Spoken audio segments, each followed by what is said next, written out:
Começa agora o Meia Pantufa. Bom dia, boa tarde, boa noite, boa madrugada, pessoal! Todo mundo com os fones de ouvido que tá começando o seu Meia Pantufa. Toda terça às 5 da tarde no seu player favorito. Eu sou o Luiz Leão e hoje tenho de um lado o meu amigo que leu Tchekov e Dostoiévski, mas é muito discreto a respeito, Gustavo Azevedo. Oi, Gusta. E aí, assistidores e assistidoras de filmes e séries? E do outro lado, o meu amigo que conversa com os quadros bigodudos na parede, Lucas Abreu. Oi, Lucas. E aí, cinéfilos e cinéfilas no Meia Pantufa? Dia 28 de setembro entrou no catálogo da Netflix o aguardado Blonde, filme que conta uma história semi-biográfica de Marilyn Monroe. A atriz era uma figura de enorme relevância na cultura estadunidense e sua morte muito precoce, em 1962, chocou e entristeceu todo um país. Durante os anos, no entanto, foram surgindo detalhes e mais detalhes sobre a conturbada vida de Norma Jean Baker, que é o nome real da atriz. Seus affairs, casamentos polêmicos e abusos psicológicos, físicos e sexuais pelos quais ela passou na carreira dela. Coube ao diretor neozelandês Andrew Dominik escrever e dirigir o filme, baseado no livro de ficção biográfica de Joyce Carol Oates. Será que o resultado foi o esperado? Blonde entrega uma boa obra ou fica mais conhecido pelas controvérsias do que pelas suas qualidades? Antes de partir para o episódio, a gente tem alguns recadinhos importantes para você que é fã do Meia. Primeiro, lembra de compartilhar os nossos episódios com os amigos, os parentes, pets, com todo mundo que você puder. Essa rede é importantíssima para o podcast crescer cada vez mais. E mais uma coisa, se você está ouvindo a gente agora pelo Spotify, avalie o podcast aí no seu aplicativo. Tá logo no começo do seu feed. É só clicar no Meia Pantufa e dar pra gente as estrelas logo abaixo da descrição. Com essa avaliação, o Spotify nota a gente, distribui melhor para potenciais novos ouvintes e nos ajuda a expandir cada vez mais nosso trabalho. Sem mais delongas, vem agora com a gente debater o polêmico Blonde da Netflix no Meia Opinião.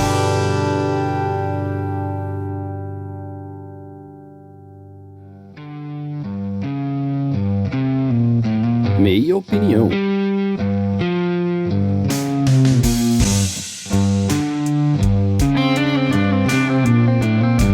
Gusta, o que você achou de Blonde, Gusta? Por que você começou comigo? Que o traje? Quer que eu comece com o Você é o Lucas? mais próximo de com o um Lucas. blonde, um loiro aqui. É, o mais próximo. Nossa, meu cabelo é castanho escuro. Ó... E os nossos são pretos. É, tá bom. Olha aí. Gente, eu tava muito ansioso pra ver esse filme. Eu acho que todos nós estávamos, né? Porque o hype em cima de Blonde foi muito grande. A Ana de Armas é uma das nossas atrizes preferidas. A gente, quando falou de Blade Runner, a gente passou, assim, o pano pra Ana de Armas e ela não faz nada. Ela tá ali, assim, ela é um robô. Então, assim, você imagina pro filme que tava cotado como o filme, assim, que vai dar o Oscar pra essa mulher, né? O filme que agora ela vai virar uma atriz, assim, aclamadíssima. Ana de Armas, a carreira dela vai voar e tudo mais. E a gente já tava esperando nos teasers, assim, uma atuação muito forte dela. E eu tava preparado pra ver Ana de Armas aqui, né? Era o que a gente queria ver. Porque o filme é sobre a Marilyn Monroe, interpretada pela Ana de Armas. Eu acho que a expectativa foi tão alta, que quando eu comecei a assistir esse filme e eu entrei no meio dessa bagunça que é esse filme, eu fiquei desolado, eu fiquei muito triste. Eu acho que eu nunca saí tão triste e tão decepcionado de um filme igual esse. Sinceramente, eu não sei se é uma... Sabe aquela coisa meio expectativa versus realidade? Mas... Cara, eu não gostei nem um pouco da execução desse filme. Eu não gostei nem um pouco. Até o que eu achei que eu ia ter gostado, eles puxaram o meu tapete, sabe? Porque é um sentimento agridoce do começo ao fim. Eu tenho a sensação de que eles colocaram a Ana de Armas na parede o tempo todo e falaram, atua, vai. E deixa que eu faça o resto, sabe? E eu sinto uma Ana de Armas tão oprimida, sabe? Uma atuação tão artificial, sofrida. Cara, eu não sei. Eu saí desse filme sufocado. Não gostei. A hora que a gente for falar das pantufas, vocês vão entender o quanto eu não gostei desse filme. Mas eu vou liberar a discussão aí pra frente pra gente começar a falar dos pontos. Cara, o que foi esse filme? O ponto positivo desse filme é a Ana de Armas. É que ele acaba. E o outro é que ele acaba. Só. Acabou. Adoro a Ana de Armas, a gente já passou pano aqui pra tudo que ela tá. Só que eu acho que ela faz umas escolhas ruins. Dá até pra entender ela escolher estar sempre em blockbusters e tudo mais pra ela fazer o nome dela. E aí ela viria com esse filme agora pra mostrar atuação dela de verdade e tudo mais, mas, meu Deus, que escolha ruim. Isso só mostra que ela realmente ela é uma ótima atriz com péssimas escolhas. O agente dela Um péssimo agente. é péssimo agente. Cara, esse filme é muito pesado. Andrew Dominik, eu fui ver o nome do diretor, né? Eu achei que era o Lars von Trier que tinha dirigido esse filme, pelo jeito que ele é. Que droga, você falou de mim. Nossa. Falou antes de mim. Eu tava assistindo, eu falei, não, Merda, eu devia cara, ter pelo amor de começado, Deus, eu devia ter tô vendo o filme do começado. Lars, não queria. Cara, e é 3 horas de filme da mesma coisa. Você não tem um desenvolvimento da Marilyn como pessoa nesse filme. É assim, vamos pegar tudo que ela sofreu, vamos escancarar na tela, ela sendo estuprada, quase sendo morta, sendo abusada de inúmeras maneiras, e vamos ficar pulando de relacionamento em relacionamento, de ponto polêmico em ponto polêmico, ao invés de mostrar a vida da pessoa. Se a gente reclama de filme chapa branca igual o Bohemian Rhapsody, igual o Elvis, cara, aí eu sou muito mais assistir Bohemian Rhapsody 3 vezes do que ver esse completo oposto disso. E quando você vai pra cenas em que ela é retratada como pessoa, mulher casada dentro de casa, quando você vai pra vida mais íntima dela, parece uma criança inocente, ela é uma personagem assim, unilateral. O marido chega em casa, hi daddy, I'm a good girl, o tempo inteiro. Quem fala assim, mano, dentro de casa, sem estar atuando, cara, não tem cabimento. É um você filme achar que ela era completamente fetichista, né? Completamente. Assim, ele fetiche atrás de fetiche em cima da imagem da Marilyn Monroe. Eu não sei se eu fiquei com vontade de ler o livro original pra saber se é realmente um espelho ou se eu nunca quero passar mais perto desse livro, sabe? Depois da experiência de ter passado por esse filme. Porque é uma Marilyn Monroe completamente descolada da realidade. É uma visão puramente estética e puramente narcisista do diretor com relação à imagem da Marilyn Monroe. Não traz nenhuma verdade pro que foi a história dela, e eu sei que é uma história ficcional. A gente entra no filme sabendo que o livro original já é uma história ficcional, mas você precisa fazer aquela personagem funcionar pelo menos no filme, e ela nem no filme funciona, você não acredita nem na personagem. Já que você vai fazer uma ficção e não uma cinebiografia tradicional, que você faça a sua personagem ficcional funcionar, ela ser crível. Supostamente a gente tem um conflito determinado, mas ele não é explorado a ponto de desenvolver a personagem. Ai, é muito estranho. e é um completo desrespeito. Eu não tenho palavras. A Marilyn não é respeitada hora nenhuma nesse filme, cara. Eu odiei. Odiei esse filme. Eu acho que esse filme não tem uma escolha certa desde a concepção. O Gusto falou uma coisa interessante sobre o livro. A gente ter vontade de pegar o livro e falar assim, gente, não é possível que é assim. Não é possível que alguém escreveu um livro, mandou para uma editora aprovou e o livro tem essa estrutura. Um livro escrito por uma mulher. Não dá pra acreditar. Dá vontade de ler o livro só pra confirmar que o problema é o Andrew Dominik mesmo. Porque assim, eu acho que assim, quando a gente detesta, a gente tende a não conseguir desenvolver muito bem as coisas. Então eu vou tentar me organizar aqui. O Andrew Dominik, ele é o diretor de um bom filme, que é O Assassinato de Jesse James pelo covarde Robert Ford. E o diretor de um filme que é o Killing Them Softly, que chama O Homem da Máfia em português, que é um filme assim, de médio pra baixo. E assim, parece que tudo nesse filme grita escolhas erradas. Esse filme não deveria ter sido dirigido por esse cara, não deveria ter sido escrito por esse cara. Esse cara não sabe nada do que é escrever uma mulher. E isso tá claríssimo aqui. A filmografia dele não indica que ele seria capaz, que ele seria a pessoa certa pra adaptar esse livro, e tá provado aí que não é. A direção é absolutamente roubada da escola do Lars von Trier. Então, se você for roubar a escola de alguém, rouba a escola de alguém que presta, pelo amor de Deus. Todas as escolhas são erradas. Todas as escolhas são erradas. Ratinho, é uma coisa assim, impressionante, cara. Como não tem uma escolha certa nesse filme. O filme é uma mistura de Lars von Trier com uma espécie de pop art do Andy Warhol, sabe?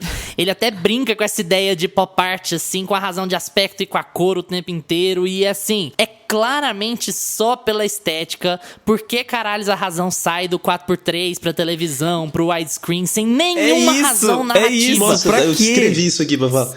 Sabe, aquilo tava me irritando, sabe? Me deixava confuso porque supostamente você muda a razão de aspecto pra você ter alguma coisa a dizer. Pega o Farol do Eggers, por exemplo. É pra dar uma ideia absoluta de sufocamento que ele escolhe a razão 4x3. Você assiste Farol e você fica o tempo inteiro sufocado.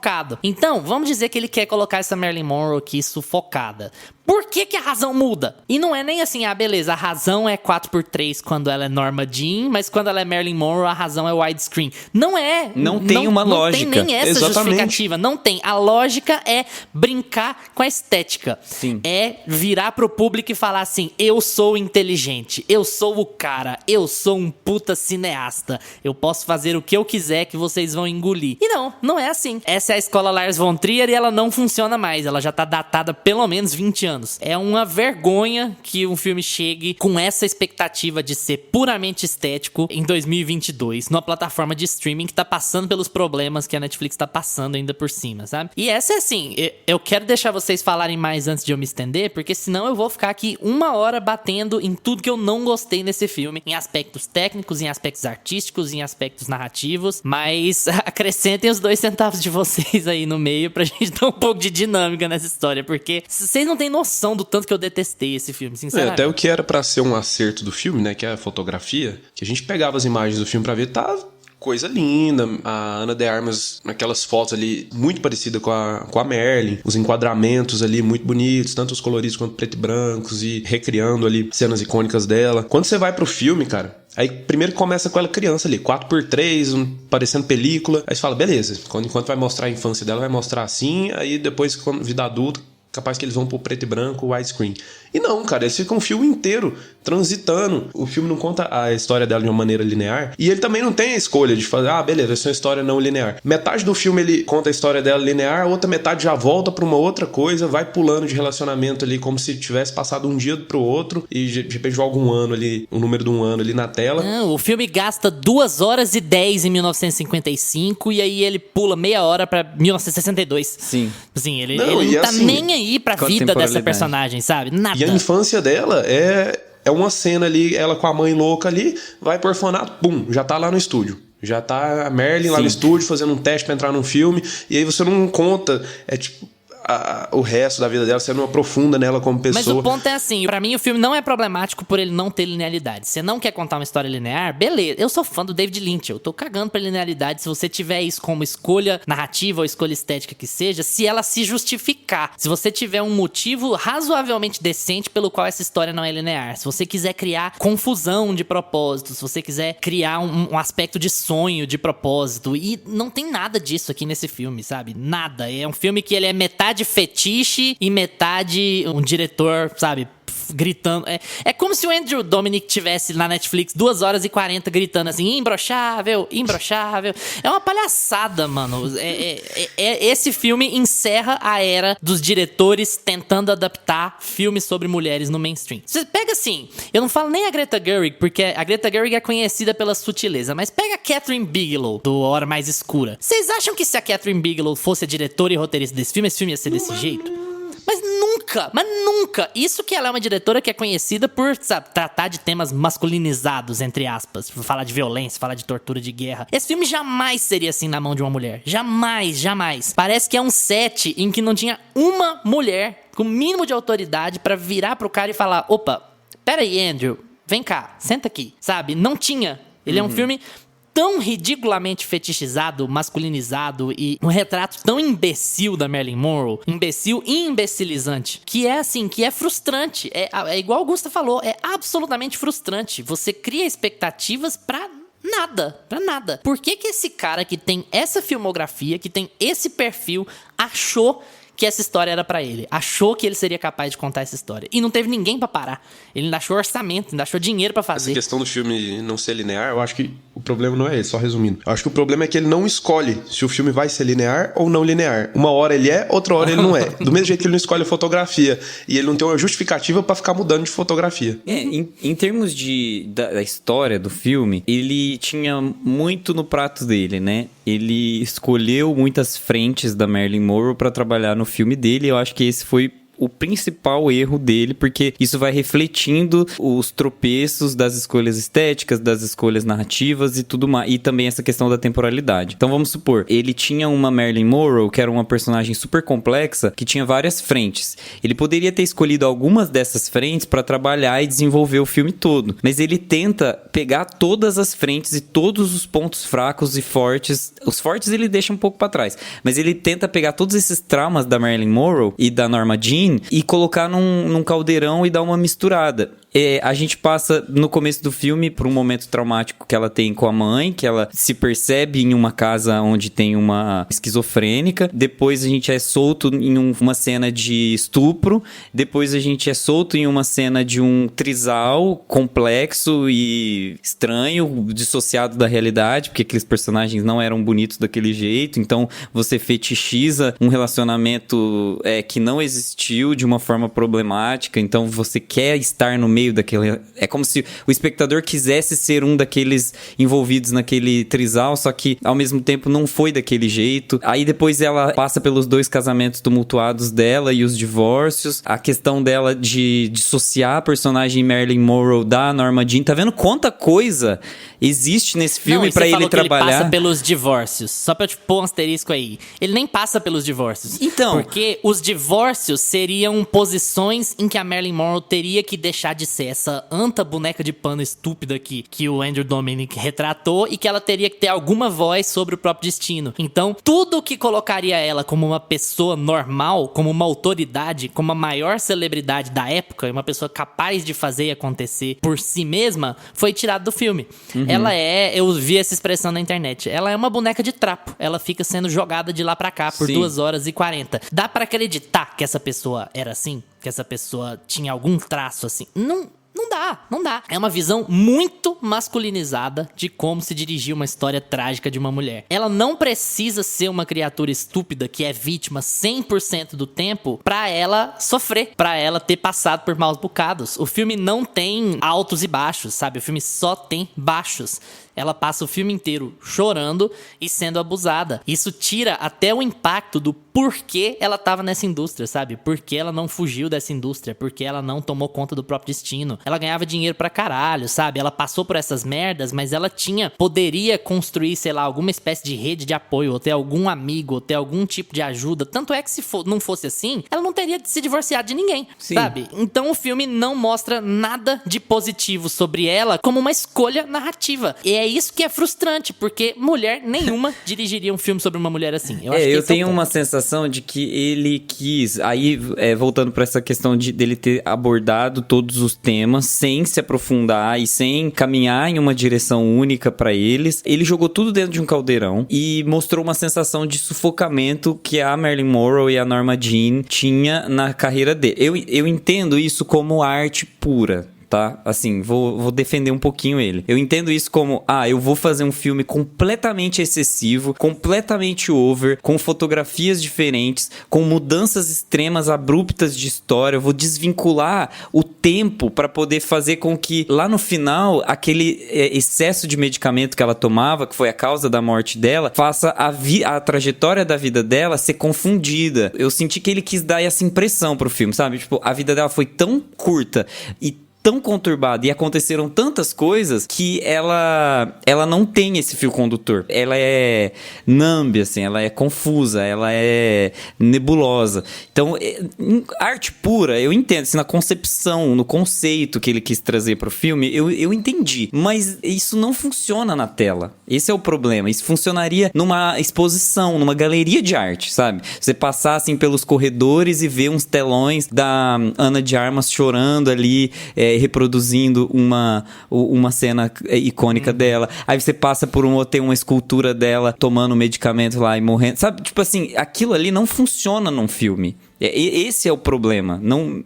Eu tenho dó de quem trabalhou nesse filme. Eu acho que tá datado também, Gusta, sabe? Porque é um discurso muito Lars von Trier. Esse filme é, tipo assim, é o Anticristo, é o Dogville. Esses filmes são lá do final dos anos 90, do começo dos anos 2000. Não cabe mais fazer cinema. Já naquela época já era controverso fazer cinema assim. Que dirá agora, sabe? Não cabe mais. É um desrespeito a não só a personagem da Marilyn Monroe, porque, de novo, a gente não sabe qual é o conteúdo do livro. O livro se põe como ficção. Então, assim, a gente não sabe se isso tá no livro ou não, mas do ponto de vista de quem só viu o filme, o que vai ser a grande maioria das pessoas, é um filme absolutamente desrespeitoso. É desrespeitoso a imagem dela, é desrespeitoso a imagem, sabe, de praticamente todo mundo envolvido. É um filme muito cru, que poderia tranquilamente ser do Lars von Trier. Isso aqui é uma puta de uma crítica, porque é um cara que não tem nenhum tino social. Tem uma coisa assim, você fazer a arte pela arte. O Lars von Trier sempre foi assim. Na verdade, a arte pelo choque, né? E...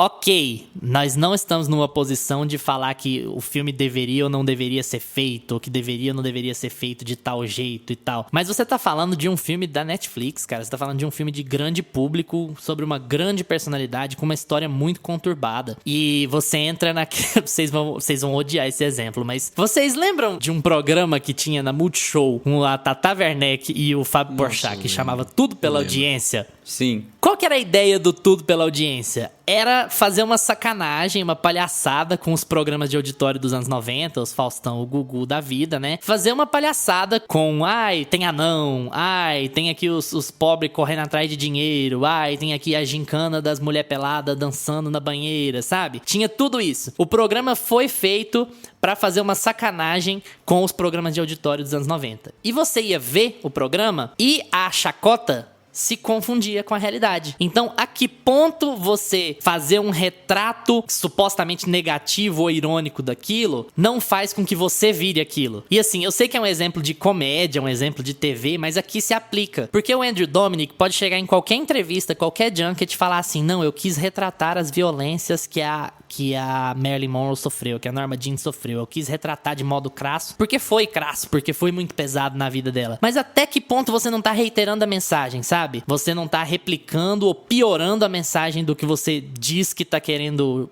combater ou diz que tá querendo chocar. Porque o filme quer criticar a fetichização, mas ele é fetichista. Ele é um filme que fetichiza ela o tempo inteiro. Você nunca sente essa mulher como uma pessoa no filme. E, cara, não dá mais pra gente aceitar isso e falar que não é pela arte, ou que tá bonito, ou que tá legal. É de mau gosto. É de muito mau gosto. E me incomodou profundamente. Aí a gente entra na coitada da Ana de Armas, que o Lucas falou que escolheu um péssimo lugar pra estar. E eu concordo, eu acho que, como eu disse na minha primeira fala, eu senti uma Ana de Armas encurralada. Ela tá colocada, inclusive isso às vezes é até gráfico, né? Ela é encurralada na parede pra atuar. Eles jogam ela na frente do espelho pra atuar. Isso é muito cruel.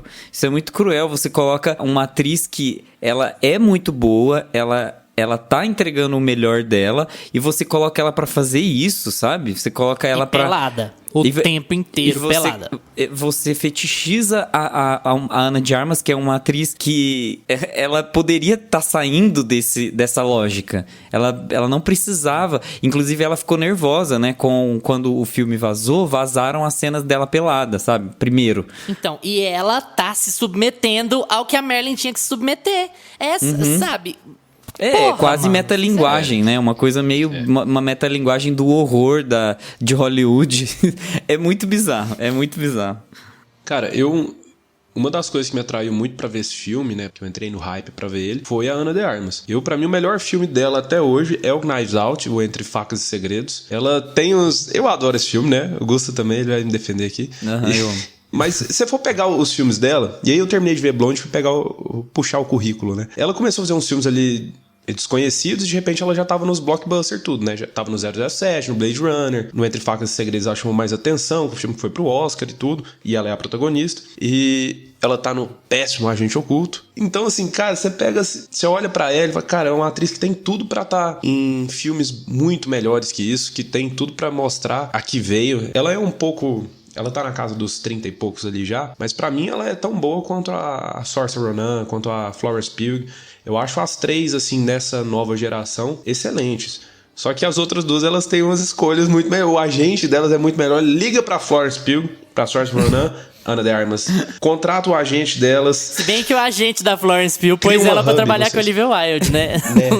Eu sinto que não tinha como ela errar, sabe? Era um papel assim que você fala, cara, eu sou parecida com a Marilyn Monroe, eu sou uma boa atriz, eu vou conseguir entregar esse papel. Pra ela era quase um tiro certo pro sucesso. Talvez até tenha sido, sabe? É porque a gente tá vendo, como material, o filme, ele é ruim mesmo, sabe? Mas talvez como uma catapulta pra carreira da Ana de Armas funcione, porque pelo menos o filme vai ficar na mídia por um bom tempo. Falem bem ou falem mal, mas falem de mim. E ela não é o problema do filme. Você sabe que ela não é o problema do filme. Ela tá entregando tudo de si. A Ana de Armas tá boa no filme, na medida de como o diretor dirige ela. E fica uma coisa meio crassa, fica meio... Eu não sei como pôr, mas fica sufocante, né? Fica uma atuação meio sufocante, porque o diretor fez isso com ela, e não porque ela é ruim. Você sente isso o filme todo. O filme é dela, né? Os outros personagens não têm desenvolvimento. E ela também não, nenhum personagem tem desenvolvimento. Mas pelo menos ela passa muito tempo na tela se esfregando ali, assim, de atuação, né? Ela esfrega a atuação na nossa cara. Eu acho que a Ana de Armas não vai sofrer por causa desse filme, e no sentido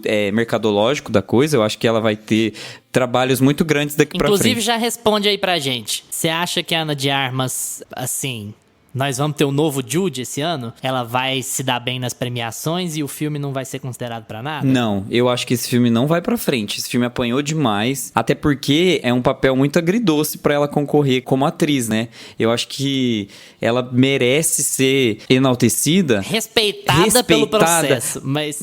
Exato, eu acho que ela precisa ser enaltecida pelo que ela passou, mas eu acho que o prêmio, ela subir ali no palco da academia e receber o Oscar, eu acho que tem que ser por outro filme, por outra atuação, nem que seja um papel menor. Esse filme tá muito estranho, essa história é muito bizarra pra gente ficar batendo palma pra ele. Esse filme não merece biscoito. Eu acho que não merece, mas eu acho que tem chance dele dar as caras em algumas premiações aí na categoria de atuação, de melhor atriz. Também acho que ela não deve levar, não. Que não vai levar, e acho que ela tem que levar futuramente aí pra um outro filme, pra uma atuação melhor. Mas eu acho que ainda deve dar as caras. É da produtora do Brad Pitt, esse filme, Netflix. Então eu acho que sempre eles põe dinheiro nas divulgações, né? A Plan B já tem o 12 anos de escravidão como vencedor de Oscar, né? Então, assim, eles gostam de investir. Talvez, mesmo com a recepção ruim, eles queiram botar dinheiro nesse filme ao invés de pôr em alguma outra coisa. Cara, e tem uma cena do filme que ela tá no telefone, eles ligam pra ela pra negociar o cachê pra um filme que ela vai participar. E aí, beleza, o cachê vai ser normal do contrato, $5.000 por semana. Aí o da outra atriz que vocês chamaram aí, vai ser 100 mil. Aí ela fica puta e tal, desliga o telefone. Você acha que naquela cena em diante vai ter alguma coisa, que ela vai começar a retratar ela batendo pé e lutando pelo ser mais valorizada como mulher dentro do cinema? E não, mano, é aquilo, é aquela cena. Acaba o telefonema e volta pra ela e fala, Não, e hey, o tanto que o daddy. Andrew Dominic deve ter se sentido inteligente quando ele filmou aquela cena. Falou assim, nossa, crítica social foda. Olha, Marilyn Monroe reclamava de equal pay. Ele deve ter se sentido assim, sabe, o Dado Dolabella, o feminista, mais feminista do que eu, porque ele escreveu essa cena, enquanto no resto do filme ele fica mostrando a atriz pelada e botando ela pra ser abusada em tela. Assim, ela sofre 2 abusos sexuais absolutamente degradantes em cena no filme. É uma coisa, sabe? Não existe razão de si. Aquilo não agrega nada ao sentimento de sufocamento, sentimento de pressão, sentimento de abuso. Aquilo não tem razão estética, não tem razão narrativa. É só pra pôr. É momento Lars von Trier. Eu vou pôr porque eu quero chocar. Porque eu quero que você fique enojado pelo que aconteceu com ela. Como se a própria história em si não bastasse pra gente ficar enojado pelo que aconteceu com ela, sabe? Um tremendo mau gosto. Temos talvez algo pior que Ninfomaníaca aqui. Vocês acham que salva alguma coisa nos atores coadjuvantes, gente? Falando aqui do Adrien Brody, principalmente, que é um muito bom ator. No trisal dela lá com o filho do Charlie Chaplin, que é o homem mais bonito da face da Terra. Filho do Charlie Chaplin. Não, para. E do outro tiozinho lá. Alguma coisa salvou de atuação nesse filme, além da Ana de Armas? Não. O Adrien Brody entra Não, mudo e sai achei calado. que você ia falar não e acabou. Entra mudo e sai calado, o Adrien Brody. Eu adoro ele, em tudo que ele faz também, mas pra mim aqui, se colocasse qualquer outro ator, eles também não dão muita... Ele tem uma cena que ele fica olhando pra ela no teatro, de repente eles já estão casados, eles conversam no restaurante, de repente eles já estão casados, e fica mostrando... É como se fosse uma apresentação de slide da Marilyn Monroe, esse filme. Sim, É que você baixa as fotos do Google e as fotos, cada uma tá de um tamanho Aí você vai diferente, de procurar uma no cor Google e fala, diferente. olha como né? ficou igual a recriação dessa cena, não sei o que, olha só. Ah, Eu pelo amor falo, de esse Deus, filme tinha mano. que ser uma exposição, tinha que estar numa galeria, sabe? Pronto, aí sim, aí é arte, pode fazer uma coisa mais Warhol, entendeu? Eu acho que esse é o ponto do filme, ele não consegue se formar, ele não consegue se formular como filme. E os atores, por exemplo, a Julianne Nicholson, que é a primeira atuação que a gente vê no filme, né? Começa com a Marilyn Monroe criança, e aí a gente vê a mãe dela louca, né? E aí aquilo ali deveria ter sido assim, meu Deus, que atuação, ela fez uma mulher louca. E a gente sempre tem essa impressão de que fazer personagens loucos vai te dar mais prestígio, porque é uma atuação mais explosiva. Mas depois eu senti que ela ficou tão apática, e não só porque a personagem dela ficou apática por si, mas a atuação dela esfriou. Você vê que ela não tem mais nenhum traço de atuação depois daquilo. Então, a Julianne Nicholson não tá boa nesse filme, porque ela não é só aquela personagem que aparece na primeira fatia do filme, ela é também a personagem que vai aparecendo como a mãe deteriorada da Norma Jean. E quando ela aparece depois, ela não é uma boa atriz ali naqueles momentos. Então, não dá pra falar que ela também foi boa. E ela foi dos coadjuvantes a que teve mais espaço. Então eu infelizmente não consegui ver nenhum coadjuvante se destacando. Eu gosto, pra não falar nada, eu acho legal, apesar de ser pequeno, a Norma Jean, a Lily Fisher fazendo a Norma Jean criança. Eu acho legal, assim, porque ela vai bem, sabe? Ela tá numa situação muito difícil. Eu acho que ela tem uma boa atuação aqui. Eu acho que isso vale a pena. Agora, de resto, eu tô com vocês. O Adrien Brody, sabe, passa em branco. Ele tá ali porque ele tem essa cara de diretor de teatro, sabe? Chama um ator aí que Sim, tem cara de parece diretor ele. de teatro. E aí ele é, Cara de sabe? escritor. Até o Bob Cannavale, que faz o Joe DiMaggio, né? Que eu acho que é dentro das figuras que passaram ali pela vida da Marilyn Monroe, o Joe DiMaggio e talvez o JFK, né? Seriam os mais icônicos, assim, né? As figuras masculinas mais icônicas da vida da Marilyn Monroe. E o Joe DiMaggio, eu achei, assim, a atuação do Bob Cannavale uma coisa bem procedimental também, nada demais. Ele fez o bonachão ali, o cara não teve nenhum trejeito de atuação além daquilo. E o JFK, assim, né? Bizarro, desnecessário, Nossa. fanfic, e aí fanfic Lars von Trasiana. Uma coisa muito estranha. Achei assim um dos momentos mais, pelo amor de Deus, tira essa parte do filme, gente, tá feio. Quem que deixou sair? O diretor, provavelmente. Então, assim, Deixou, quis e gostou. Aposto que vai defender por aí, em tudo quanto é junket, que esteja aquela cena. Não, porque ela passou pelo abuso. Eu quero que o público sinta o abuso na pele. Eu quero chocar. Vai a merda, cara. Sinceramente, tenha um pouco mais de tato. Tipo de pessoa que não tem uma mulher relevante na vida, sabe? Ele não respeita a opinião de... Um cara que faz um negócio desse, a essa altura do campeonato, com Me Too, com tudo que tá rolando em Hollywood e no mundo de modo geral, um cara que deixa uma cena daquela num filme mainstream, ele não respeita a opinião de nenhuma mulher em volta dele. Eu sei que eu tô tomando uma posição firme, mas, cara, é a impressão que dá, cara. Sinceramente, é a impressão que dá. Vocês acham, se vocês fossem diretores de cinema, as mulheres em volta de vocês iam deixar vocês não terem uma cena dessa no filme? Cara, puta que me pariu, sinceramente. Parece um adolescente fazendo um adolescente politicamente incorreto fazendo um filme. Cara, cresce. Você não precisa disso pra transformar seu filme numa coisa boa. Cara, nas entrevistas, nas junkets do filme, ele também tá respondendo todas as mulheres que questionam ele alguma coisa. Porque tem uma questão que tá rolando também que...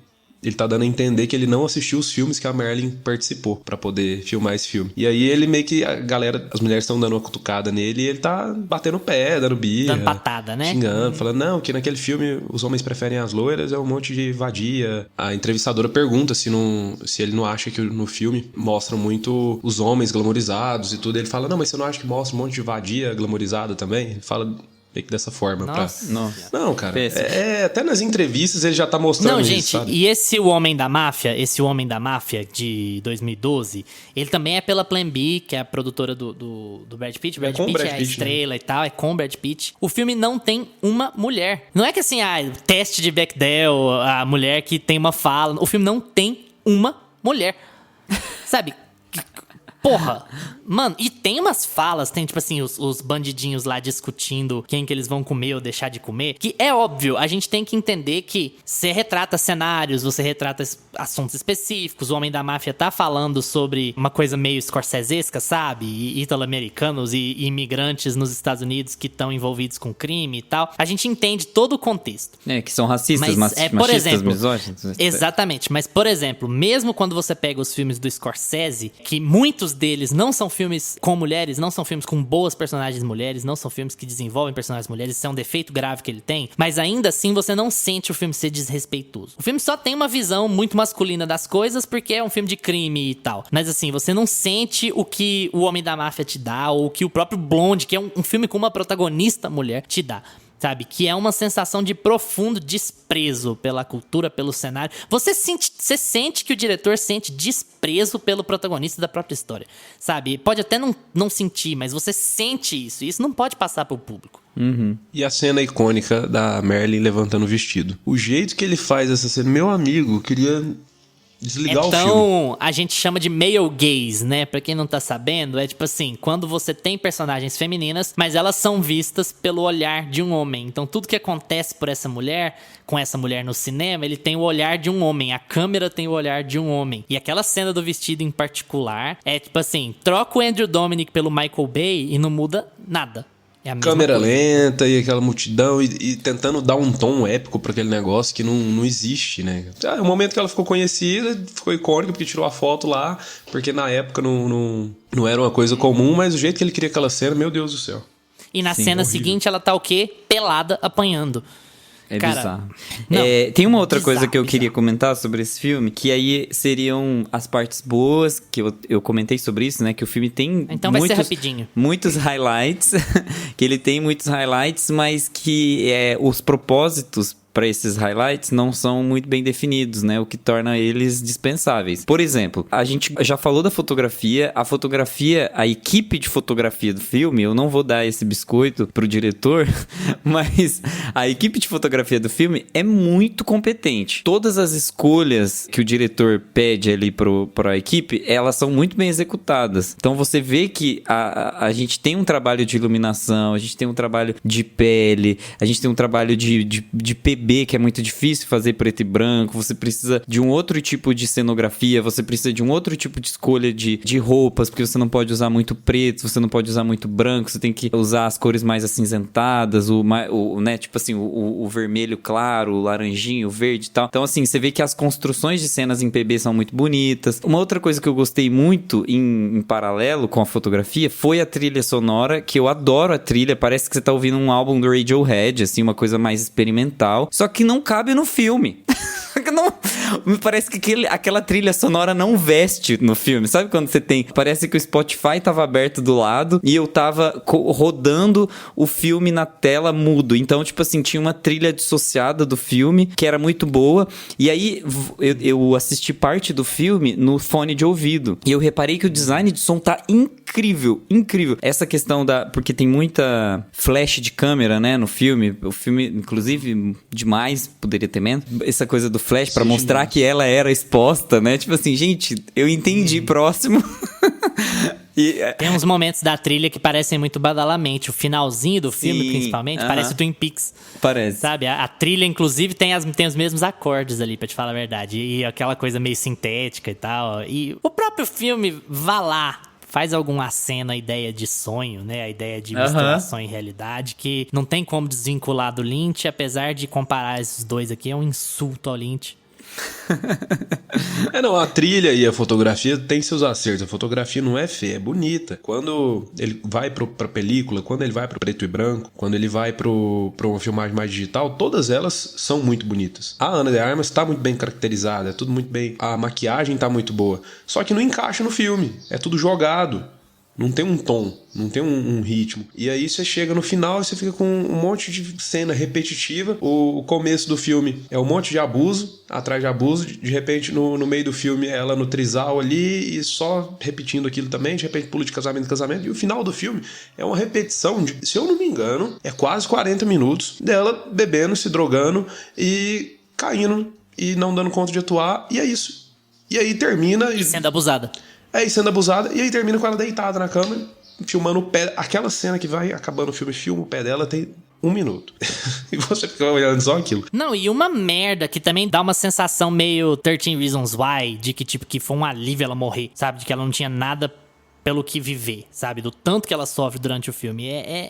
Eu até entendo o Gusta quando ele tenta passar um paninho aí pro cinematógrafo, pro pessoal da trilha, da edição, do design de som, mas os defeitos do filme são tantos que eles suplantam tudo. Eu acho que essa é a grande questão, pelo menos pra mim. Tudo que poderia ter de bom é engolido pelo quão problemático o resto das coisas é. Sinceramente. Pantufas, Lucas. 4 pantufas. Eu acho que eu nunca dei tão poucas pantufas aqui.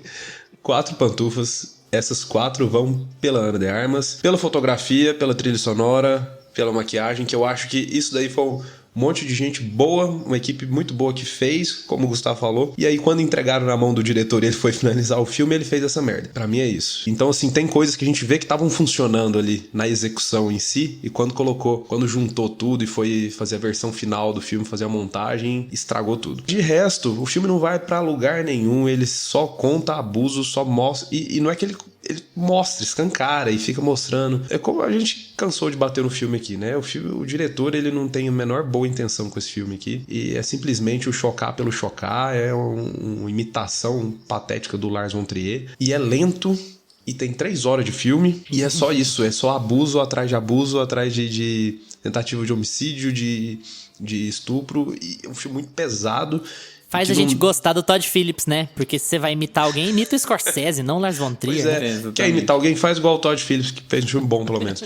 E assim, nem a personagem principal, nem a própria Merle, eles não dão, durante 3 horas, uma chance de mostrar ela, mais camadas dela como pessoa. Beleza, eu me inspirei num livro fictício, tá, mas mostra, a gente quer ver a Merle. A gente tá vendo esse filme pra conhecer a Merle. E não pra saber só do sofrimento e você escancarar todo esse sofrimento que ela passou e tratar ela como uma pessoa patética. E é isso que o filme faz. Eu pensei em 4 pantufas também. Eu não queria dar a mesma, mas eu vou ser fiel com o meu Gustavo antepassado ali, de anteontem, que eu terminei de assistir o filme. Eu falei, eu vou dar 4 pantufas pra esse filme. O Lucas roubou a minha nota. Eu vou dar 4 pantufas também em respeito à equipe do filme e também um pouquinho em respeito à concepção, ao conceito do filme em si, porque eu acho que você trazer uma confusão mental pro que foi uma história conturbada, você trazer essa história que é muito complexa, que tem muitas versões, de uma pessoa que morreu muito nova, é legal você trazer de uma forma confusa pra tela e você transformar o filme em uma coisa complexa, com várias camadas, com vários tipos de fotografia, mas passou do conceito, foi pro roteiro, esse filme já não funciona mais. Então, eu não sei se a Ana de Armas teve acesso a esse roteiro quando ela aceitou o papel, mas não sei se ela teve, sabe? Às vezes dá a impressão de que ela já estava lá no meio do barco e foi recebendo folhinha por folhinha, sabe? E o roteiro deve ter sido assim, meia folha, uma cena, meia folha, outra cena, meia folha, deve ser uma coxa de retalhos impossível de compreender. O roteiro desse filme é uma bagunça, é feio, ele não conta uma história com conflitos bem definidos, e não porque os filmes precisam ser padronizados e todo filme precisa ter um conflitinho, precisa ter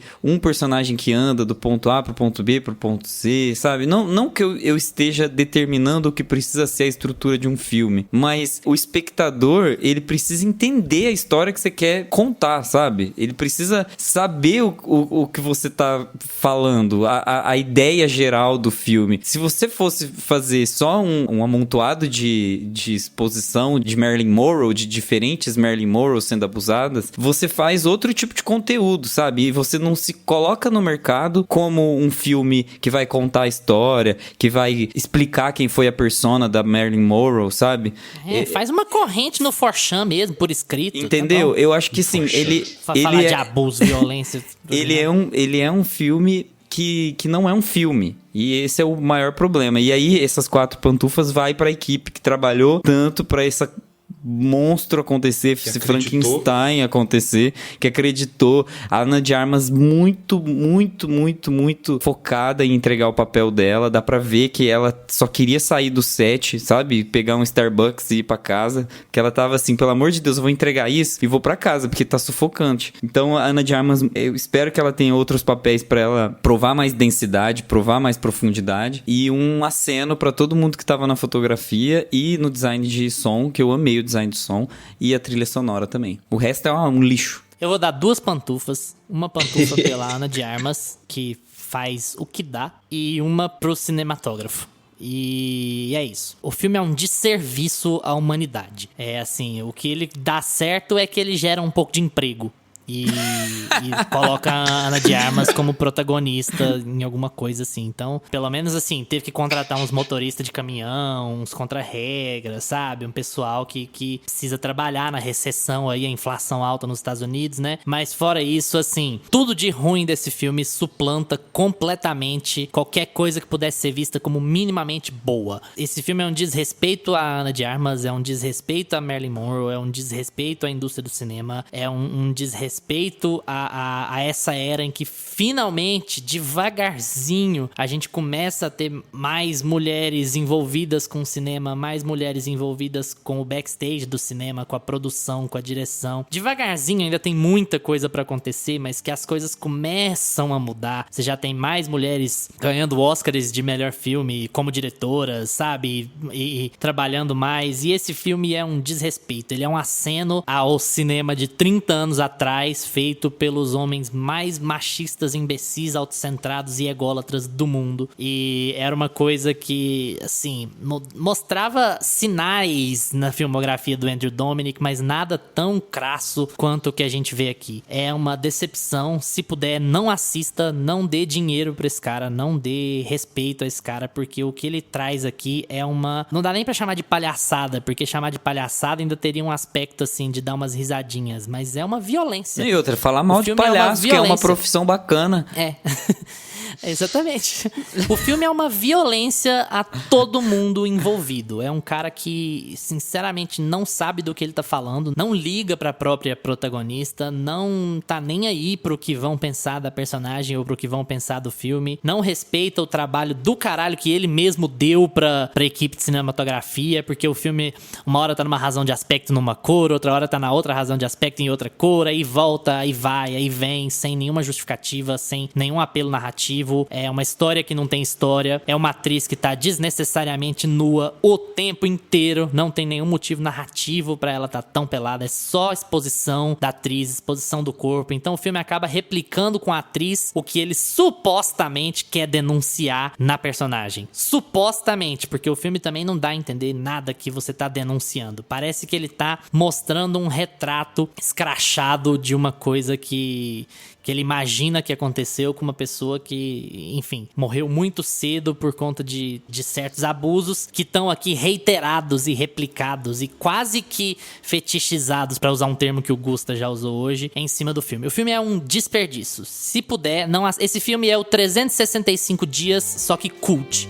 Então, se puder, não assista.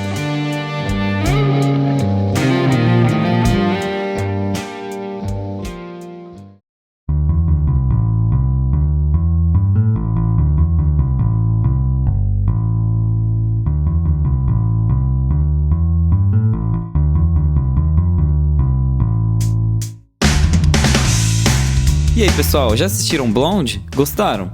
Achou que a gente pegou muito pesado? Vamos trocar uma ideia no Instagram ou no Twitter, @meiapantufa, porque a gente responde tudo que aparece por lá. E a gente não pega tão pesado igual a gente pegou com esse filme aqui, não. Pode ficar tranquilo. Só se for porque ruim.